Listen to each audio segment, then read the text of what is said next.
It was a bright, cheerful morning in Toon Town, and Mickey Mouse was bustling with excitement in his backyard garden. Birds chirped sweetly from the treetops, bees buzzed around the flowers, and the sun shone gently on rows of potted plants and blooming vegetables. "Good morning, little green friends," Mickey greeted as he slipped on his gardening gloves and adjusted his straw hat. "Time for a brand new adventure, with a touch of nature's magic." Mickey had always loved gardening. It made him feel peaceful and proud. But today was extra special. He had just read about a wonderful concept, creating a mini forest right in your backyard or even on a balcony. These pocket forests or mini forests could help cool the air, house tiny creatures, and bring a burst of greenery to urban places. "This is perfect," Mickey said, pulling out a sketch of his yard. "I'll grow my very own mini forest right here."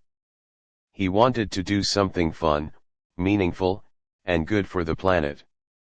And with his green thumb, Mickey knew he could inspire others to do the same. Herb choosing your forest friends.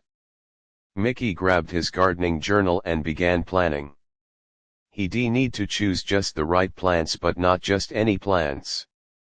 The best mini forests used native species, ones that already thrived in the local climate and supported nearby birds, bees, and bugs. He called Minnie on his walkie-talkie. "Hey, Minnie. Wanna join me on a trip to the nursery? I'm building a mini forest." "A mini forest? How exciting!" Minnie chirped. "I'm in."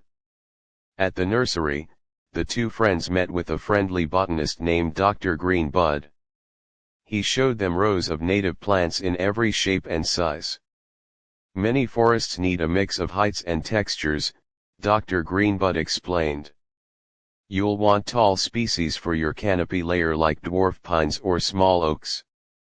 Then shrubs like native blueberries or spice bushes.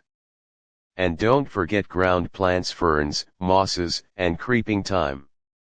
Mickey scribbled down notes. "And don't forget," added Dr. Greenbud, "some plants are best friends with each other. That's called companion planting. It helps them grow better together." "Wow!" Mickey beamed. "This forest is going to be like a big leafy family. Deciduous tree building your mini ecosystem." Back home, Mickey laid out the plants and rolled out his eco-friendly gardening mat made of recycled materials. He'd chosen biodegradable pots and compostable bags to reduce waste. "Let's get planting," he cheered. First, he dug out the planting area, clearing a cozy corner in his garden. He explained to Pluto, who watched curiously, "You need good soil layering for healthy roots. That means mixing compost, sand for drainage, and some rich, loamy soil." Using a small spade, he layered the soil carefully. Minnie joined in, planting ferns and flowering ground cover. Next, Mickey continued, "We'll plant the trees in the back so they get plenty of sunlight and shrubs in the middle. The little plants go in the front." It was like painting with plants. Each one added a splash of green, purple, or gold to the scene. The air was filled with the sweet scent of earth and blossoms. Before long, Mickey and Minnie had built a mini ecosystem, a tiny forest right in the corner of the garden. "This is amazing," Minnie said, wiping her brow. "It already feels cooler here." "And we've only just started," Mickey grinned. Glowing star, a touch of magic, care and maintenance. Over the next few weeks, Mickey took great care of his mini forest. He made a watering schedule, added mulch to keep moisture in, and kept an eye on which plants were thriving. He even made tiny signs with fun facts about each plant so visitors could learn too. Mickey shared tips with friends: water in the early morning or evening, so the sun doesn't evaporate too fast. Snip off dry leaves so the plant can grow new ones. Use natural fertilizers like banana peels or coffee grounds. Sometimes, Pluto barked to alert Mickey when a leaf looked droopy or when ants scurried across the soil. One day, Goofy wandered by with a wheelbarrow full of compost. "Gorsh! That forest's lookin' real pretty, Mickey," he said. "Mind if I help you prune today?" "You bet, pal," Mickey said. "This forest belongs to all of us. Globe showing America's a greener world, one mini forest at a time."